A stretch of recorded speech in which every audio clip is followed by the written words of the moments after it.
다음은 자연순환과 소관 예산안에 대한 설명 및 질의답변을 실시하겠습니다. 박정도 주거환경국장님 계속해서 예산안에 대하여 설명해 주시기 바랍니다. 네, 계속해서 자원순환과 소관 2022년 제3회 일반 회계 추가 경정 예산에 대해서 보고를 드리겠습니다. 총 예산액은 237억 197만 4천원으로 기정 예산 256억 7,991만 9천원에서 19억 7,794만 5천원을 감액 편성하였습니다. 설명서 321조 깨끗한 도시환경 조성 사업입니다. 쓰레기 취약지역 청결 유지를 위해 읍면동 도로변에 무단투기 쓰레기 수거 기간제 근로자를 배치해서 깨끗한 도시 미관을 관리하는 사업으로 근로자 채용기간 등 근로기간 조정으로 인한 인건비 7,866만 원을 감액 편성하였습니다. 다음은 323쪽 올바른 배출문화 정책입니다. 시민 또 성인 외국인에게 올바른 재활용 정보를 제공하여 쓰레기 분리 배출이 정착될 수 있도록 추진하는 재활용 바로 알기 교육 강사비로 마을회관 폐쇄와 다문화 교육센터 온라인 수업 등 코로나19 확산으로 교육 수요가 감소됨에 따라 교육 강사비 2,610만 원을 감액 편성하였습니다. 다음은 325쪽 음식물류 폐기물 관리 사업입니다. 음식물류 폐기물의 효율적 관리를 위한 RFID 종량기 설치를 지원하는 사업으로 연초 모집 공고 시 공동주택의 신청률이 저조하여 RFID 종량기 월별 임금 금액 간소분과 조달청 단가 조정으로 인한 실제 물품 구매 단가를 반영하여 RFID 종량기 설치 지원 사업비 2,900만 원을 감액 편성하였습니다. 327쪽 자원순환 집행계획 수립 연구 용역입니다.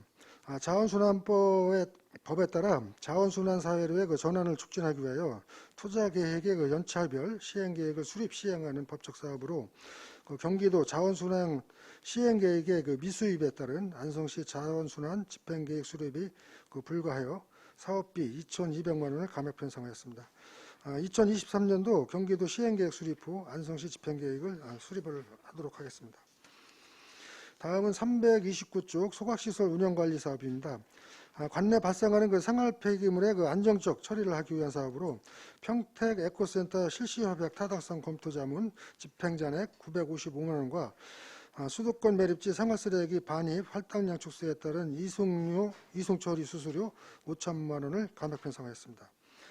생활폐기물 처분 부담금 납부잔액 6,861만 5천 원과 평택 에코센터 생활폐기물 잔재물 처리 방식이 변경으로 처분 부담금의 대상에서 제외됨으로써 870만 원을 감액 편성하였습니다.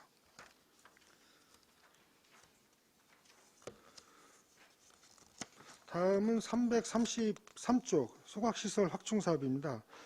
소각장 증설을 위한 국도비 지원 사업으로 환경부 확정 내시에 따른 사업비 조정으로 500만 원을 감액 편성하였습니다.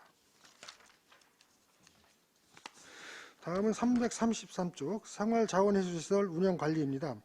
관내 발생하는 폐기물의 안정적 처리를 위한 사업으로 폐목재 가구류 무상처리 협약 체결 및 대형 폐기물 발생량 감소로 폐가구 재활용 위탁처리 용역 계약 체결 후 집행잔액 2억 1,675만 원을 반납하고 일부 여건 변화에 따라 대형 폐기물 파쇄 시설 설치 필요성을 재검토하고 불효불급한 사업 예산을 삭감하고자 대형 폐기물 파쇄 시설 설치 공사비 15억 원을 감액 편성하였습니다. 다음은 335쪽 반환금 기타입니다. 국도비 보조사업 정산 결과에 따른 보조금 집행 잔액 및 이자로 반환금 3,643만 원을 예산 편성했습니다. 다음은 설명서 339쪽 기숙비 2월 사업으로 스마트 그린도시 안성시 기후위기 대응 캠퍼스 사업입니다. 2023년 건축공사 진행 후 구조물에 맞는 VR 체험 프로그램을 설치하기 위하여 사업비 일부를 이월하고자 합니다. 이상으로 자원순환과 소관 2022년도 제3회 일반회계 추가경정 예산에 대한 보고를 모두 마치겠습니다. 감사합니다. 네, 박정도 주거환경국장님 수고하셨습니다. 전문위원 검토보고는 기배부된 검토보고서로 대신하겠습니다. 다음은 질의답변을 실시하겠습니다. 배석하신 과장팀장께서는 보충 설명이나 발언이 필요한 경우 위원장으로부터 발언권을 얻으신 후 직위 성명을 말씀하시고 발언해 주시기 바랍니다. 위원님들께서는 궁금하신 사항에 대하여 질의하여 주시기 바랍니다. 네, 황윤 위원님. 그 계속비 2월 사업이요. 스마트 그린 도시 사업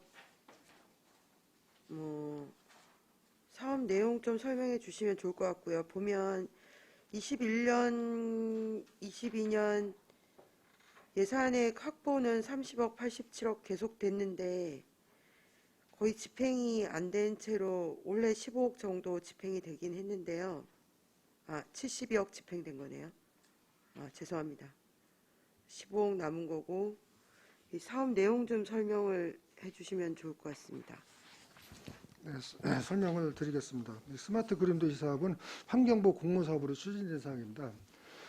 보게면 그 북자리에 지금 자원시설 소각장이 위치해 있지 않습니까? 네. 그 앞에 시유지가 있습니다. 그 시유지에다가 저희가 그 환경교육센터와 더불어서 또 그 소각장 폐열을 이용한 그 건축물로 저희가 좀 그 건축물 내원방을 그 폐열로 전내 활용해서 짓는 시설을 지금 진행하고 있습니다. 그리고 그거는 교육센터하고 그 재활용 또 교육장 또 기후교육 교육장으로 좀 활용할 계획이고요. 옆에는 또 그 열대 식물 또 정원을 좀 조성을 해서 또 시민들이 그 우리 기후 그 소각시설에 대한 접근성이라든지 또 활용성을 좀 높이고자 지금 환경부에서 국부 지원을 받아서 추진하고 있는 사업이고요. 올해 이제 설계가 마무리됐습니다. 내년부터 이제 본격적인 이제 사업 착공이 이룰 거고요. 사업 기간이 아무래도 내년 상반기나 하반기까지 좀 가야 될 입장이기 때문에 예산을 좀 계속비 이율로다가 진행하고 있다는 점 좀 보고를 드리겠습니다. 이 환경부 공모사업 한 것이고 여기 이 118억 원이 다 그러면 공모로 받은 구비인 건가요? 아닙니다. 저희가 한 60억이죠? 60대 40으로다가 좀 매칭을 하고 있습니다. 60대 40 매칭이신 네. 거고 여기 근데 이제 VR 체험 프로그램을 설치하기 위해서 그러니까 건축공사 진행 후 VR 체험 프로그램은 어떤 걸까요? 저희가 이제는 그 교육을 아무래도 이제 ITC 기반으로다가 좀 교육장을 좀 만들려고 좀 계획을 하고 있습니다. 거기에는 우리가 그 기후 교육이라든지 VR로 체험할 수 있는 또 아니면 재활용이라든지 또 환경 교육뿐만 아니라 안성의 그 역사라든지 왜냐면 정주 의식을 좀 높이기 위해서는 그 학생들 위주 또 젊은이 위주로다가 안성 역사를 많이 알아야 되는 기반을 하고 있습니다. 또 안성의 또 그 VR은 가능한 게 가상 체험이기 때문에 안성 관광지 있지 않습니까? 관광교육 소개를 하면서 안성 소개도 할 겸 또 청소년 교육도 시킬 겸 또 기후변화 교육이나 또 재활용 교육이나 또 환경적인 전반 교육 그 토탈로다가 좀 진행하려고 그 VR 체험식을 좀 잘 꾸미려고 좀 진행 중에 있습니다. 네. 그 내용이 굉장히 풍부해 보이고요. 이게 그러면 일반 학생들 대상으로 교육을 많이 실시하게 되는 아닙니다. 전 시민 대상입니다. 근데 전 시민. 주가 아무래도 이제 그 젊은 이제 학생들이 이제 대상이 좀 많이 되겠고요. 또 저희가 그 타겟으로다가 각 기관 사회단체라든지 또 일반 뭐 이통장님이라든지 전면적인 좀 포괄적인 교육이 진행될 수 있게 그 사후 프로그램을 그렇게 좀 운영을 만들겠습니다. 예. 네, 알겠습니다. 잘 추진해 주시면 예. 감사할 것 같고요. 간단한 거 하나 질문하면 329페이지 소각시설 운영관리에서요. 그 저희가 평택 에코센터로 계속 반입은 해야 되는 거죠. 근데 올해 22년에 반입 할당량 수도권 매립지 같은 경우에 반입 할당량 줄은 이유는 뭘까요? 이게 궁금합니다. 이건 과장님이 세부적으로 한번 설명을 좀 드렸으면 좋겠습니다. 네.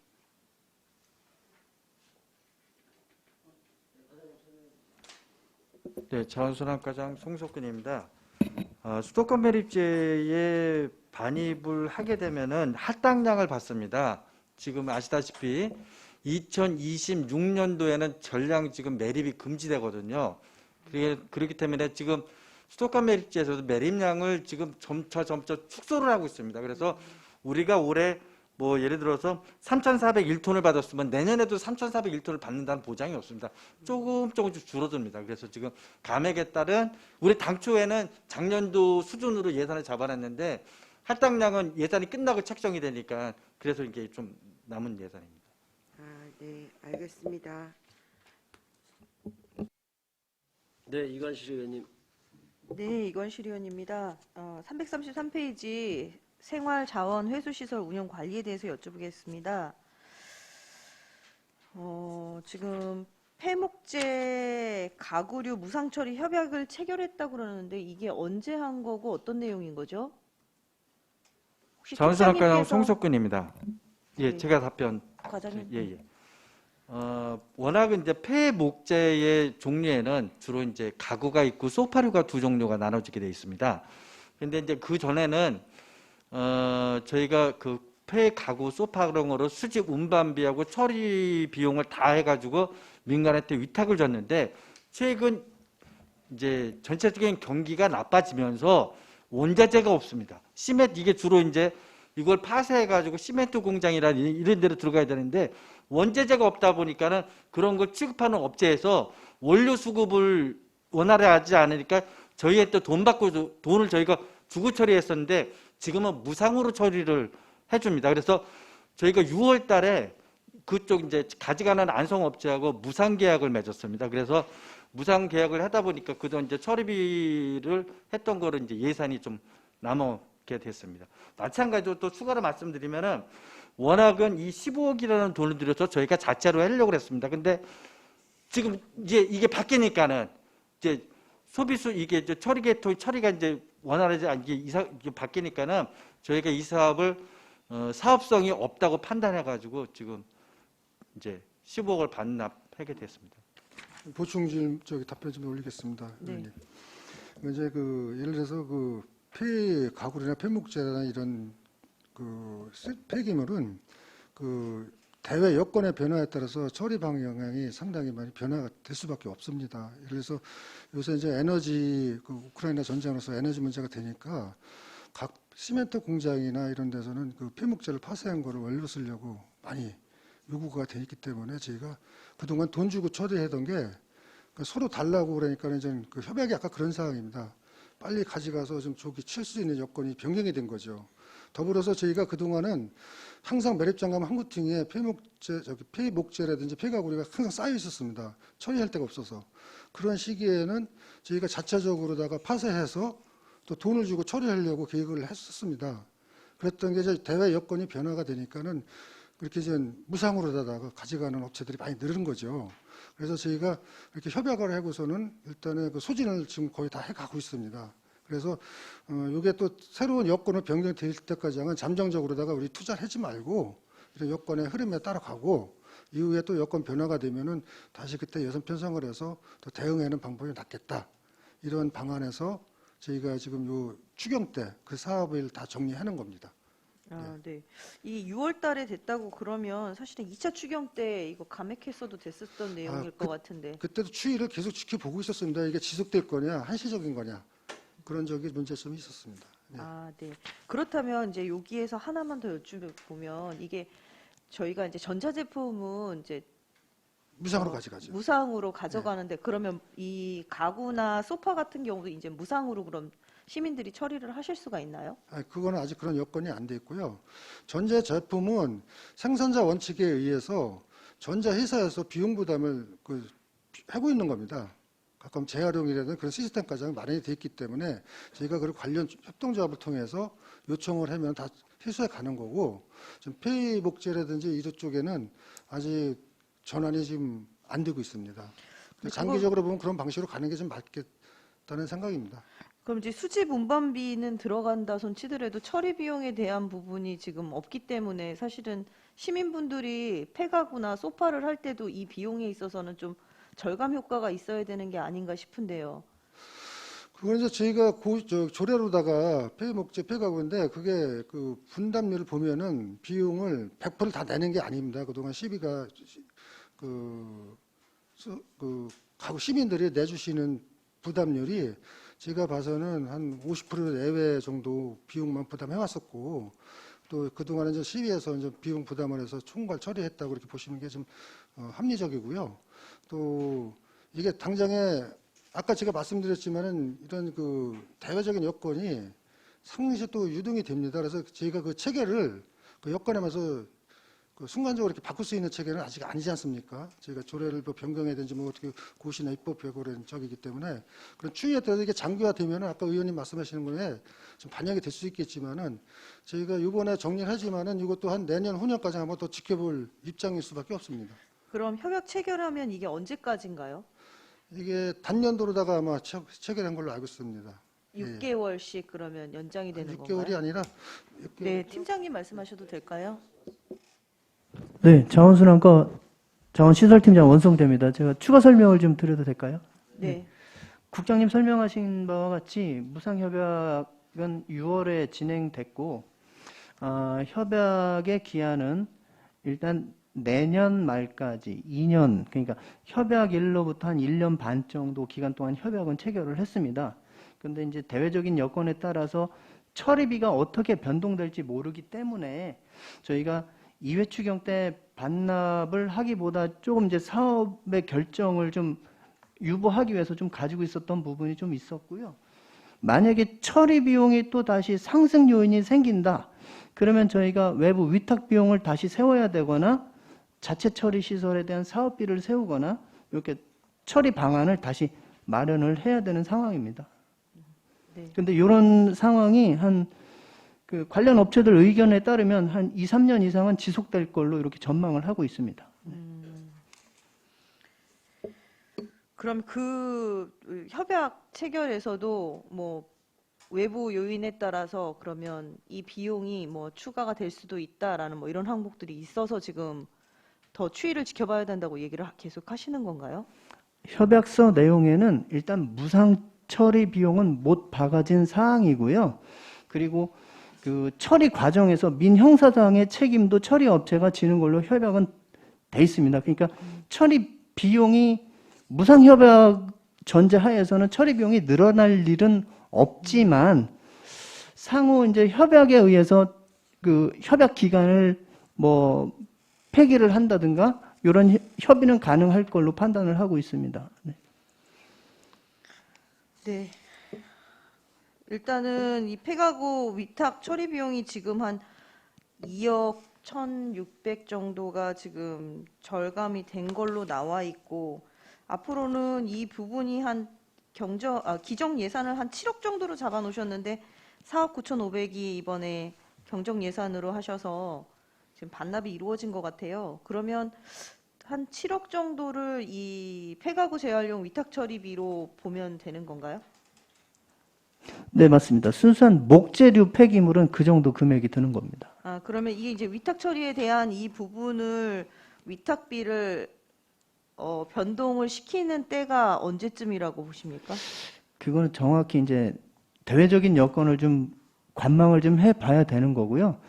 이런 변동성을 저희가 사실 정확히 예측할 수 없기 때문에 내년 예산에도 좀 어느 정도 감안을 해서 잡아놓긴 했습니다. 네. 이 폐목재에 대한 처리 비용만 한 7억 정도 되지만 그 예산 과목 안에는 그 폐소파류, 합성수지류나 직물류로 된 이런 폐기물에 대한 처리 비용까지 같이 예산이 좀 수반이 돼 있는 겁니다. 그래서 내년 예산이 성립된다 하더라도 그 각 폐기물의 처리 상황이라든가 처리 단가의 변동이라든가 이 협약의 지속성이라든가 이런 거를 보고 예산을 좀 운영을 할 거고요.